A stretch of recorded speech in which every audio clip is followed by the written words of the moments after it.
Hey guys, what's up? Hoping you are doing well. I am Veer. Welcome to Study IQ. आज 9 जनवरी है। आइए देख लेते हैं हम लोगों को कौन-कौन से आर्टिकल डिस्कस करने हैं। ये वाला आर्टिकल हमारी इकोनॉमी से रिलेटेड है। जैसे कि आप सभी लोग जानते हैं 8 नवंबर से डिमोनेटाइजेशन हुआ था, तो उसके बाद में इकोनॉमी पे क्या-क्या इफ़ेक्ट पड़ रहे हैं, क्या-क्या इम्पैक्ट पड़ रहे हैं, उससे रिलेटेड आर्टिकल है। जीडीपी और जीवीए क्या होता है, इसको भी अच्छे से समझाऊँगा। ये वाला आर्टिकल कनॉट प्लेस से रिलेटेड है, जिसको हम दिल्ली सिटी जो हमारी कैपिटल सिटी है, उसका हार्ट भी बोल सकते हैं। अभी गवर्नमेंट ने एक डिसीजन लिया है कि कनॉट प्लेस को ट्रैफिक फ्री करना है और यहाँ पे लोगों के लिए जो चलने के लिए जो दुविधा होती थी ट्रैफिक की वजह से, तो उसको एक कोर सेंटर बना रहे हैं कि यहाँ पे ट्रैफिक नहीं होगा। ऐसी वर्ल्ड की बहुत सिटीज़ में होता है। उसके भी एग्ज़ाम्पल दूँगा अच्छे से डिस्कस करेंगे इस आर्टिकल को। ये वाला आर्टिकल है, ये प्रवासी भारतीय दिवस से रिलेटेड है, जो कि अभी बैंगलोर में हुआ है, तो उससे रिलेटेड आर्टिकल है, अच्छे से डिस्कस करेंगे और अच्छे से दिखाएँगे कि इंडिया के जो-जो लोग हैं वर्ल्ड में कहाँ-कहाँ पे जाके रहते हैं और भी। ये वाला आर्टिकल देखिए रीडर से रिलेटेड है, ये अपना व्यूज़ देते हैं, ये हमारे काम का नहीं होता है। इस वाले आर्टिकल को मैं आपको यहीं पे समझाता हूँ, ये वाला आर्टिकल श्रीलंका की पॉलिटिक्स से है मेनली तो और बाकी जो पॉइंट्स है वो मैं आप लोगों को यहीं पे बता देता हूँ। एक्चुअली हुआ क्या था श्रीलंका में, पिछले 10 सालों से 2015 तक यहाँ पे महिंद्रा राजपक्षे जी की गवर्नमेंट थी। तो उन्होंने क्या किया, यहाँ पे बहुत सारे चेंजेज़ किए। उन्होंने यहाँ पे कॉन्स्टिट्यूशन में चेंजेज़ किए, यहाँ पे मतलब जो लोकल जितने भी रूल्स एंड रेगुलेशन होते हैं, उनमें चेंजेज़ किए और जो एक मेन फंडा होता है, उन्होंने यहाँ की डेमोक्रेटिक पॉलिटिक्स ही चेंज कर दी। ठीक है?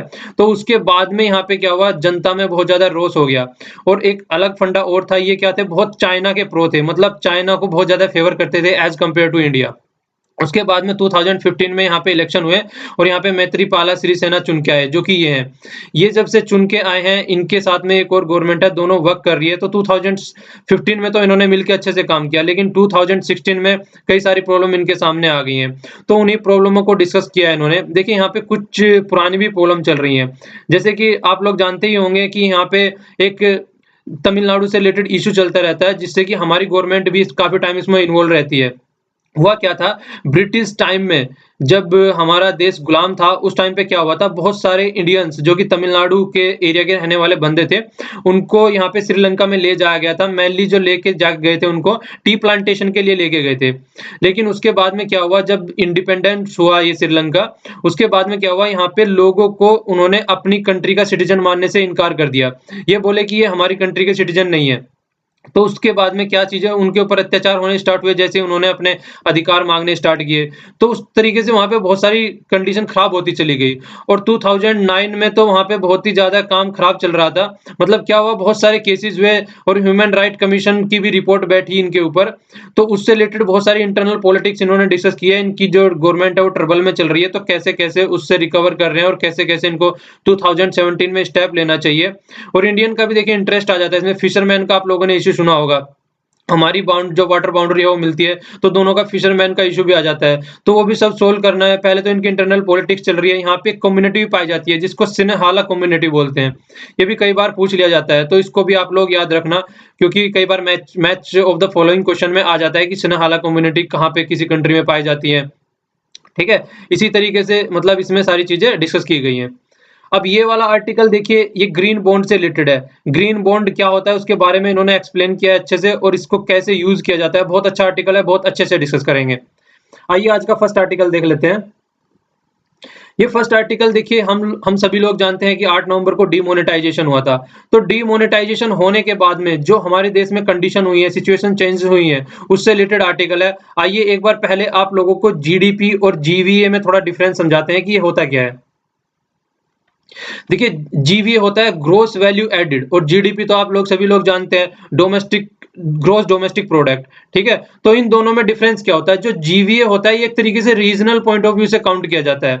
मतलब जैसे जीडीपी हम काउंट करते हैं, जीडीपी क्या होता है, अब हमारी जो कंट्री है, जो कंट्री की फिजिकल बाउंड्री है, उसके अंदर जितनी एक साल में प्रोडक्शन हो रही है, तो उसको हम जीडीपी बोलते हैं। ठीक है? पर लेकिन अगर हम काउंट करें जीवीए, तो जीवीए की जो वैल्यू होती है, उसको हम सेक्टर, एरिया और इंडस्ट्री के पॉइंट ऑफ व्यू से, मतलब एक तरीके से अंदर जाके काउंट करना चीजों को। ये एक फ्रैक्शनल यूनिट भी कह सकते हैं आप इसको, मतलब एक तरीके से इंटरमीडिएटरी कंजप्शन जो होता है उसको इसमें से आउट रखा जाता है। मतलब होता क्या है, इसका एक बार फॉर्मूला देख लीजिए पहले आप लोग। जीवीए जो होता है प्लस टैक्स, जितने भी टैक्स लगते हैं उस टैक्स को काउंट करता है ऑन प्रोडक्शन। जो प्रोडक्ट होता है उसके प्रोडक्शन में, ठीक है। और सब्सिडरी, सब्सिडरी देखिए आप लोगों ने सुना होगा, जैसे कि हम लोग बहुत ज्यादा सब्सिडीज देते हैं, एलपीजी पे आपने सब्सिडीज सुना होगा। और फार्मरों को हम बहुत सारी, जैसे कि हम यूरिया वगैरह पे सब्सिडीज दिया करते हैं, और ऐसी चीजें, मतलब बहुत जगह हम इनको सब्सिडीज दिया करते हैं, तो उसको माइनस कर दिया जाता है, तो उस टाइम पे निकल के इसका जीडीपी आता है। तो इसमें से क्या करते हैं हम, जो इंटरनल कंजप्शन है, एक तरीके से जो इंटरमीडिएटरी कंजप्शन है उसको माइनस कर देते हैं। ये देखिए, इंटरमीडिएट जो कंजप्शन हम लोग करते हैं उसको माइनस कर देते हैं, मतलब जो जीडीपी वगैरह, मतलब जीडीपी नहीं, सॉरी, जो सब्सिडी वगैरह है उसको हम माइनस कर देते हैं। और ये एक तरीके से रीजनल डोमेस्टिक प्रोडक्ट के पॉइंट ऑफ व्यू से देखा जाता है। रीजनल ग्रोथ मतलब एक तरीके से पर्टिकुलर एरिया में बहुत सारे, जैसे छोटे छोटे एरिया अगर हम लोग ले लें, तो उस पर्टिकुलर एरिया में क्या चेंजेस हो रहा है, पर्टिकुलर एरिया में क्या प्रोडक्शन हो रही है, तो इन एरिया की यूनिटों को काउंट करता है। जैसे आप लोगों ने देखा होगा, डिफरेंट डिफरेंट सेक्टर, छोटे छोटे सेक्टरों को काउंट करता है। और जीडीपी जो निकालते हैं हम, कंप्लीट कंट्री की निकालते हैं, तो ये ज्यादा एक्यूरेट हो, एक तरीके से इसके आने से ज्यादा एक्यूरेसी हो जाती है। ठीक है, आइए अब इसको देख लेते हैं थोड़ा आर्टिकल को। आर्टिकल में देखिए क्या है, डिमोनेटाइजेशन हुआ था, तो उसके बाद में जो जो चीजें हुई हैं, कई सारे सेक्टर, इन्होंने दो चीजों का एक्सप्लेनेशन दिया है यहाँ पे। एक तो बोला है जिन जिन सेक्टरों में यहाँ पे चीजें मतलब गलत डायरेक्शन में पहुंची है, ठीक है। दो, एक वो है जोन से जिस पे ज्यादा इंपैक्ट नहीं पड़ा है, तो जिन जो जोन से पे ज्यादा इंपैक्ट पड़ा है, पहले वो देख लेते हैं, जो कि नेगेटिव डायरेक्शन में गया है। नेगेटिव डायरेक्शन में देखिए, जो जीडीपी है, ये बोल रहे हैं कि जब से डिमोनेटाइजेशन हुआ है और पिछले कुछ टाइम से क्या हुआ है, पहले 7.6 की चल रही थी, अब 7.1 पे आ गई है। और जीवीए भी डिक्रीज हो गया, 7.2 से 7 पे आ गया, 7% पे। तो ये एक तरीके से डिक्रीज होता जा रहा है।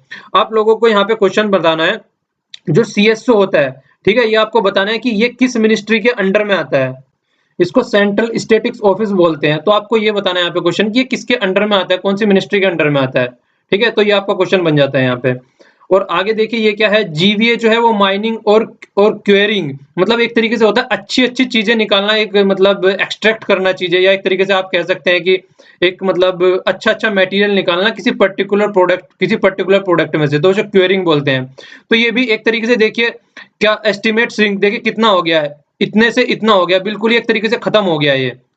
और जो कि इलेक्ट्रिसिटी होता है, गैस होता है, वाटर सप्लाई होता है, और अदर यूटिलिटी सर्विसेज होती हैं, जिनको इंडिकेटर बोलते हैं, मतलब एक तरीके से ब्रॉड इकोनॉमिक एक्टिविटी जिसके अंडर में आती है, वो भी घटा है, 6.5 से 6.6 तक हो गया है।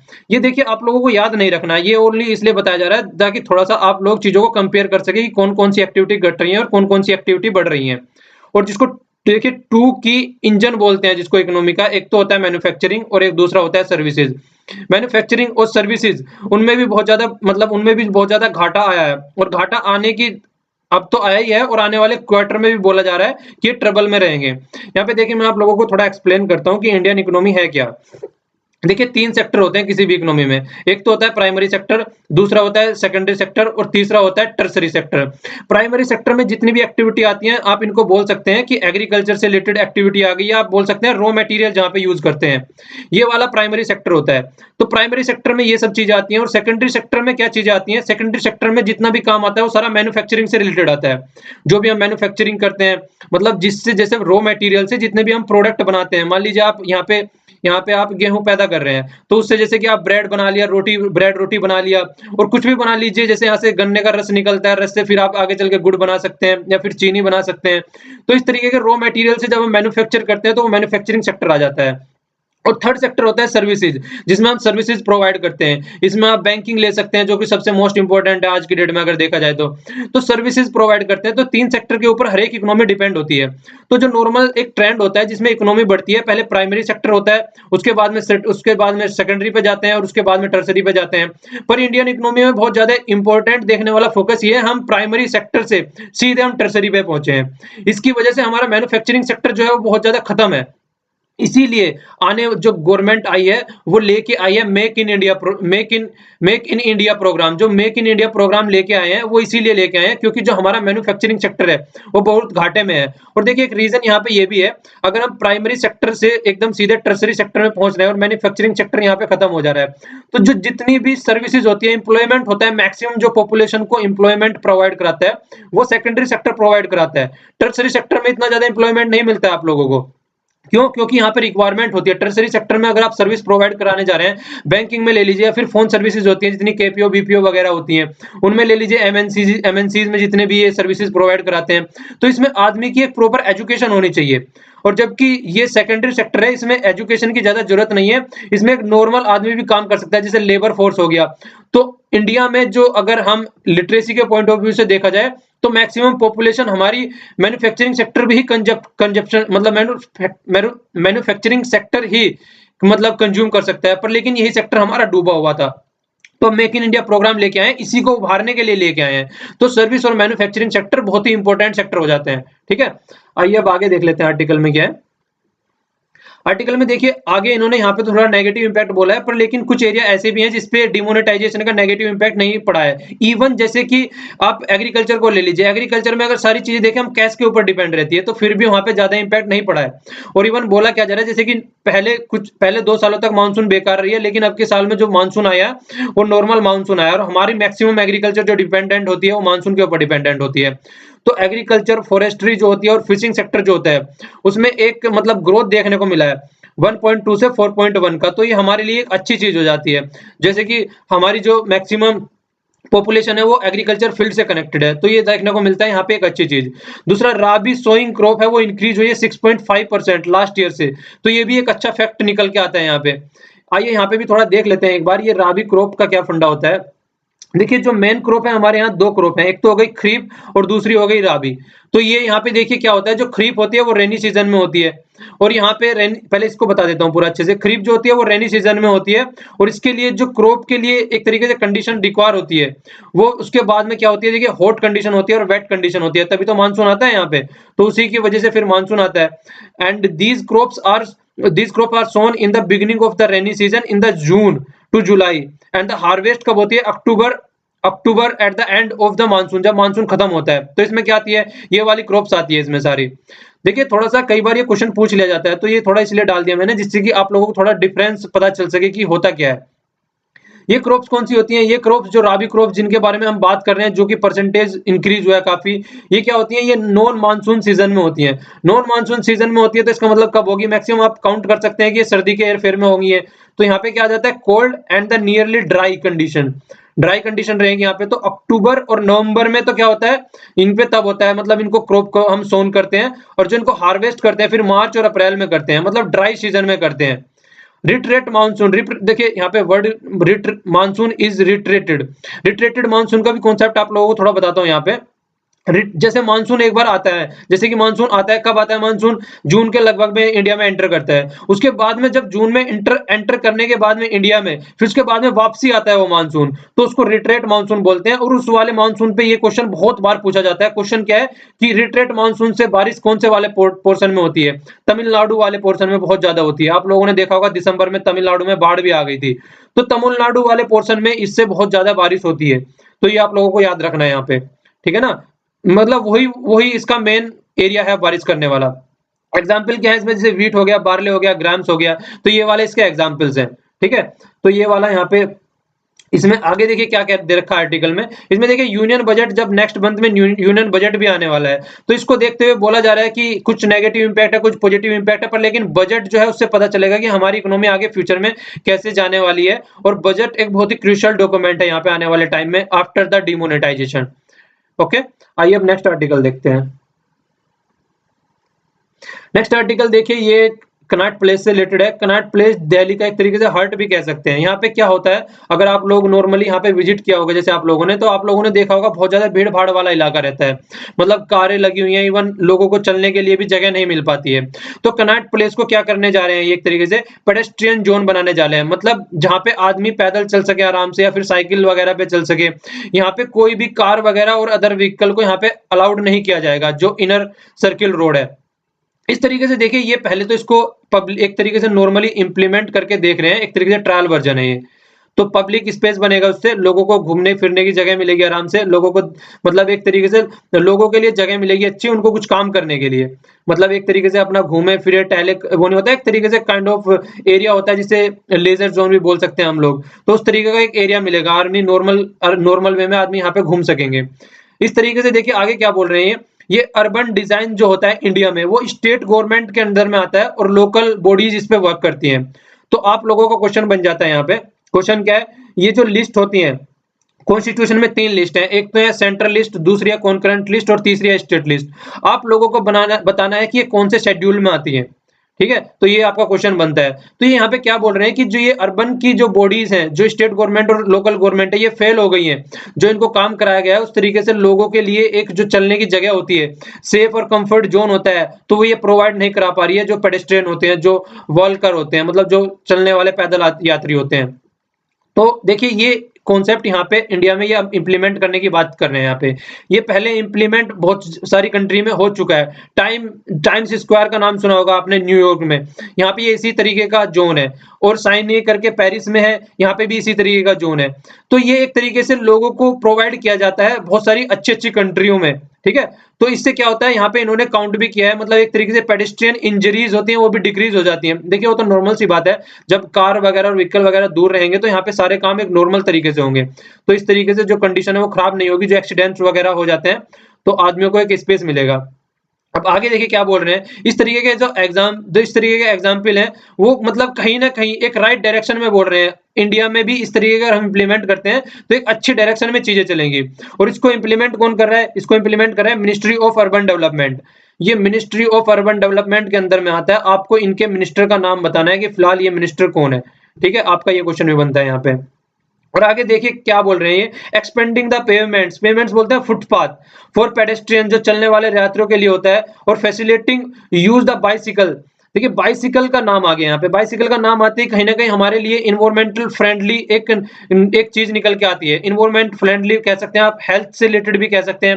आज की डेट में कोई भी आदमी, इवन यहाँ तक भी देखा है आदमी मैंने, जब मॉर्निंग में आदमी पार्क में जाते हैं ना घूमने के लिए, वो भी एक तरीके से कहीं में जाते हैं, गाड़ी में बैठ के जाते हैं, भले ही उनके घर से 500 मीटर दूर क्यों ना हो।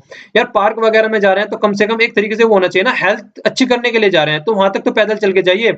और ऊपर से देखिए कितना फायदा होगा, कार में जा रहे हैं तो हमारे एनवायरमेंट को भी जो इम्पैक्ट पड़ता है डीजल के बर्निंग से, तो वो भी हमारी जो एनवायरमेंट पे भी एक अच्छा इम्पैक्ट पड़ेगा। तो इन चीजों को लिए कहीं ना हाई प्रायोरिटी बनाने की कोशिश कर रहे हैं। और मैक्सिमम कंट्री में जितने मेयर्स होते हैं और अर्बन गवर्नमेंट होती है ऑल ओवर वर्ल्ड, वो इस चीज पे फोकस करके चलते हैं। तो इंडिया में भी इस पे फोकस करके चलने की बात कर रहे हैं। देखिए इससे बहुत सारे इश्यूज होंगे। एक तो हमारा क्या होता है, एक तो पोल्यूशन कम होगा, ऊपर से हेल्थ का इशू भी अच्छा रहेगा, लोगों को घूमने फिरने के लिए जगह मिलेगी। तो इससे एक अच्छी डायरेक्शन में वर्क करने का मिलेगा। और अभी यहाँ पे एक ट्रायल वर्जन है, आगे हो सकता है कि अच्छी अच्छी सिटी जितनी इंडिया में है सब जगह इंप्लीमेंट करें इसको। तो ये आर्टिकल इससे रिलेटेड था। आइए अब नेक्स्ट आर्टिकल देखते हैं।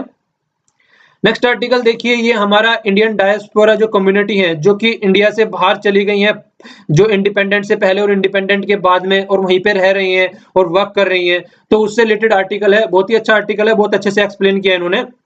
पहले एक बार देख लीजिए आप थोड़ा सा यहाँ पे इसको मैप में देखिए इंडिया के कितने पीपल बाहर रह रहे हैं। ये देखिए कनाडा में, यूएसए में कितने ज्यादा रह रहे हैं। यहाँ पे लैटिन अमेरिका में भी है, कोई भी पार्ट ऐसा नहीं है जहाँ पे आपको इंडियन ना मिलेंगे। ऑस्ट्रेलिया में देख लीजिए। और ये मॉरिशस, तो यहाँ पे ऐसा बोला जा रहा है 48% लगभग जो हिंदू पॉपुलेशन है यहाँ पे, वो सारे इंडियन है। तो मतलब इतनी ज्यादा पॉपुलेशन यहाँ पे। नासा में देख लीजिए, कहीं पे भी चले जाइए, जितनी भी अच्छी वर्ल्ड की जो बॉडीज है, इंटरनेशनल ऑर्गेनाइजेशन बॉडी है, वहां पे आपको सब जगह इंडियन मिलेंगे।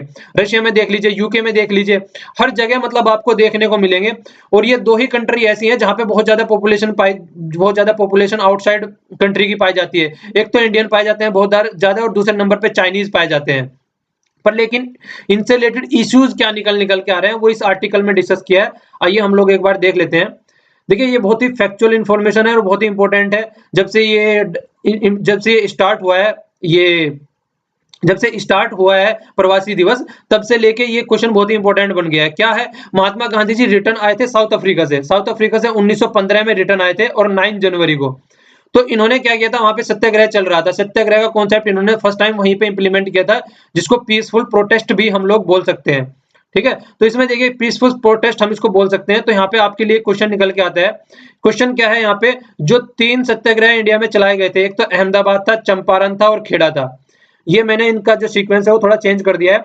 फर्स्ट तो आपको इनको सीक्वेंस में लगाना है, और आपको इनके सामने इनका ईयर भी लिखना है कि किस किस ईयर में ये इंडिया में मतलब इंप्लीमेंट हुए थे महात्मा गांधी जी के द्वारा। और अगर कौन कौन से एरिया में हुए थे वो भी लिख दो तो और भी अच्छा है, ठीक है ना।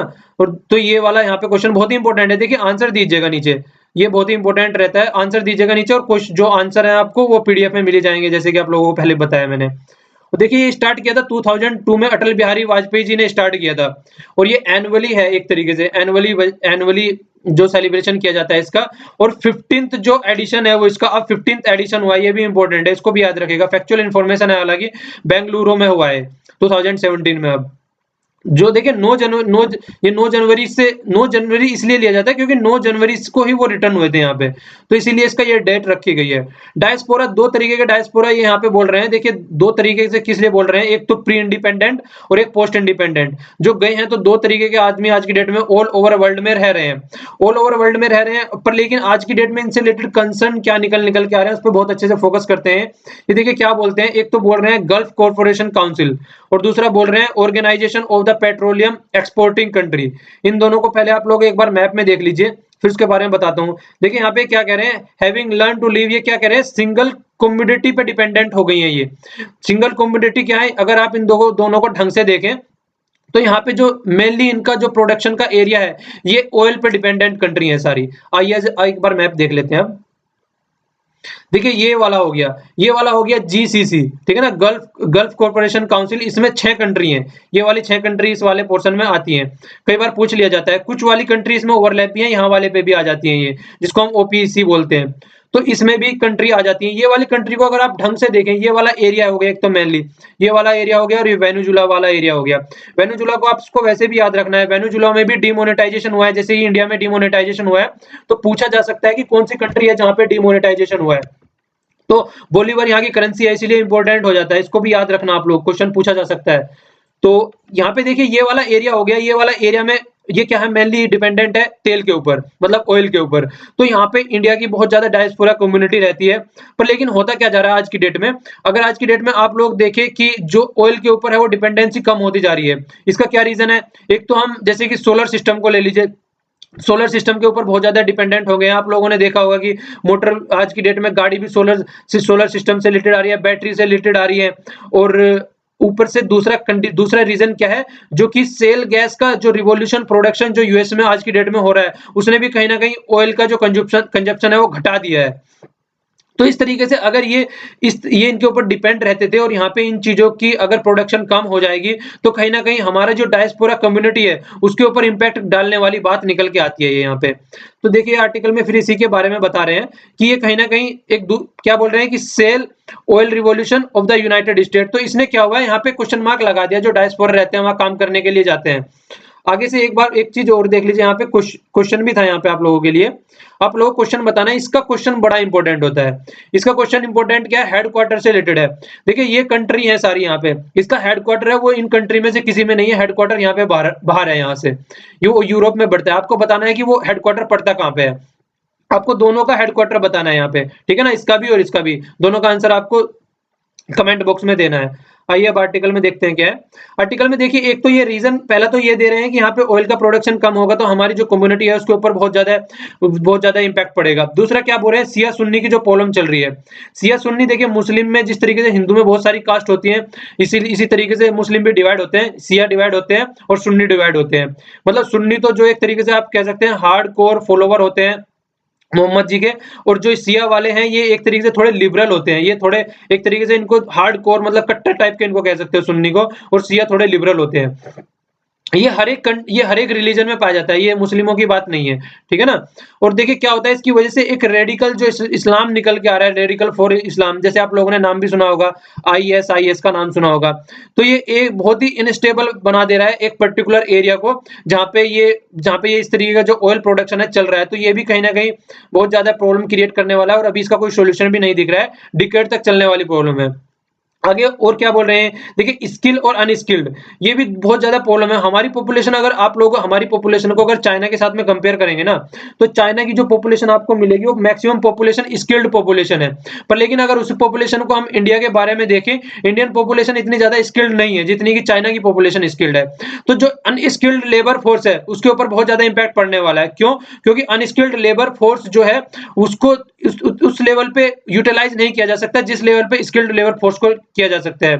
और ये मैक्सिमम जो आते हैं निकल के, वो केरला से निकल के आते हैं, मतलब केरला वाले मैक्सिमम इन कंट्री में पाए जाते हैं।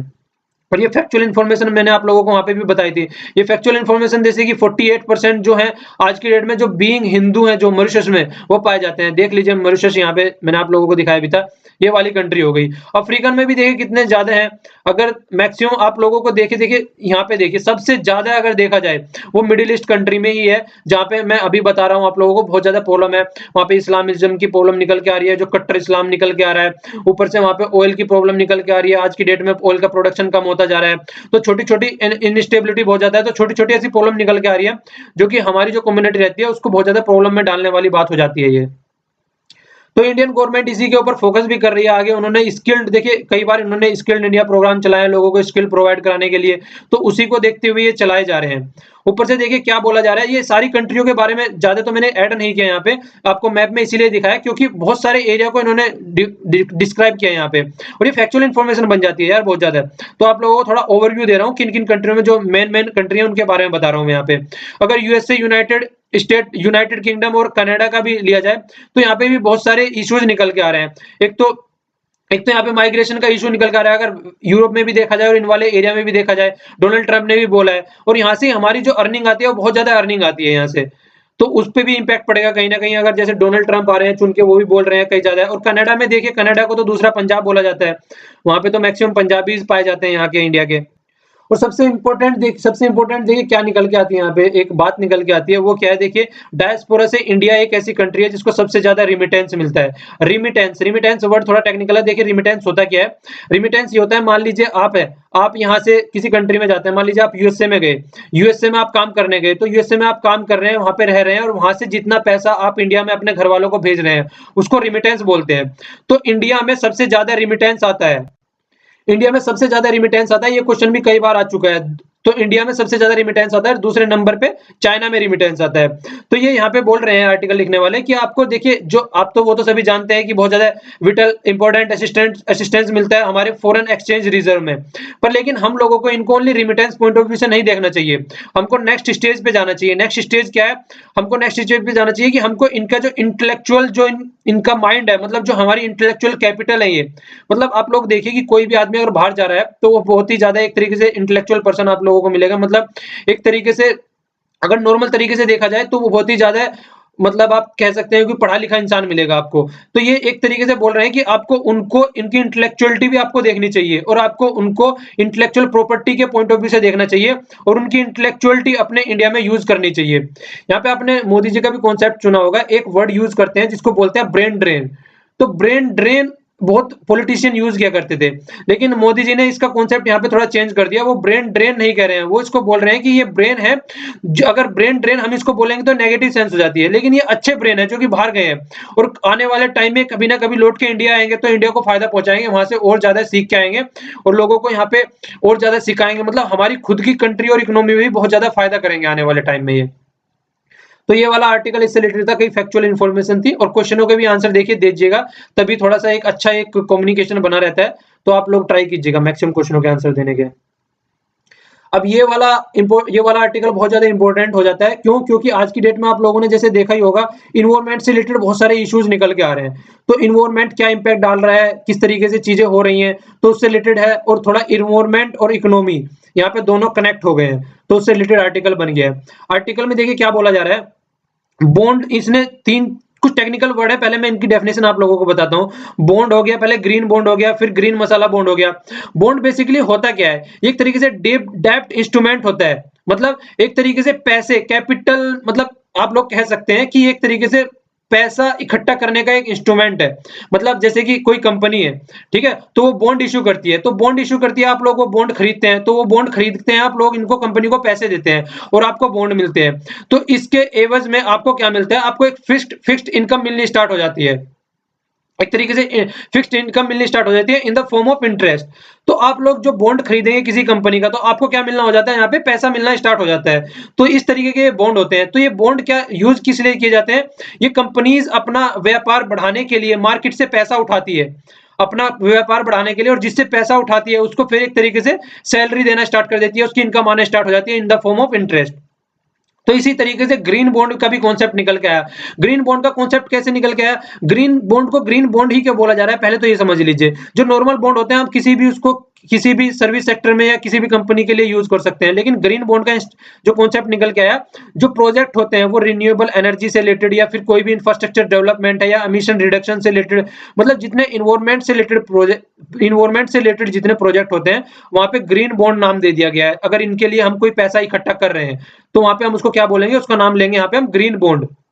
और इसको ग्रीन मसाला बॉन्ड भी देखिए इन्होंने यूज किया है। ग्रीन मसाला बॉन्ड, ग्रीन तो आप समझ ही गए एनवायरमेंट के लिए।